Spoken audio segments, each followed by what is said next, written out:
first row. China, 67%. That's tariffs charged to the USA, including currency manipulation and trade barriers. So 67%, I think you can, for the most part, see it. Those with good eyes, with bad eyes. We didn't want to bring, it's very windy out here, we didn't want to bring out the big charts because it had no chance of standing. Fortunately, we came armed with a little smaller chart. So 67%, so we're going to be charging a discounted reciprocal tariff of 34%. I think, in other words, they charge us, we charge them less. So how can anybody be upset? They will be, because we never charge anybody anything. But now we're going to charge. European Union, they're very tough, very, very tough traders. You know, you think of European Union, very friendly. They rip us off. It's so sad to see. It's so pathetic. 39%, we're going to charge them 20%, so we're charging them essentially half. Vietnam, great negotiators, great people. They like me, I like them. The problem is they charge us 90%. We're going to charge them 46% tariff.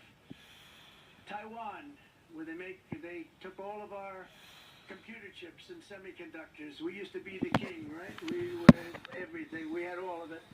Now we have almost none of it, except the biggest company is coming in. We're going to end up with almost 40%. Lee Zeldin's working to get their approvals. And it's an amazing company. Mr. Wei, of one of the great companies of the world, actually. They're coming in from Taiwan, and they're going to build one of the biggest plants in the world, maybe the biggest for that. But 64%, we're going to charge them 32%. Japan, very, very tough. Great people. And again, I don't blame the people for doing it. I think they're very smart in doing it. I blame the people that sat right in that Oval Office, right over there, right behind the Resolute desk or whichever desk they chose.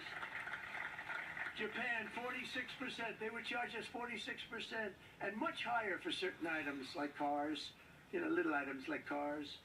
46%, we're charging them 24%. India, very, very tough, very, very tough. The Prime Minister just left. And he's a great friend of mine, but I said, you're a friend of mine, but you're not treating us right. They charge us 52%. You have to understand, we charge them almost nothing for years and years and decades. And it was only 7 years ago when I came in, we started with China and charged them. We took in hundreds of billions of dollars from China in tariffs. And they understood, honestly. President Xi understood. He said, look, I understand. And the other countries, and they all understand. We're going to have to go through a little tough love, maybe, but they all understand. They're ripping us off, and they understood it. Prime Minister of Japan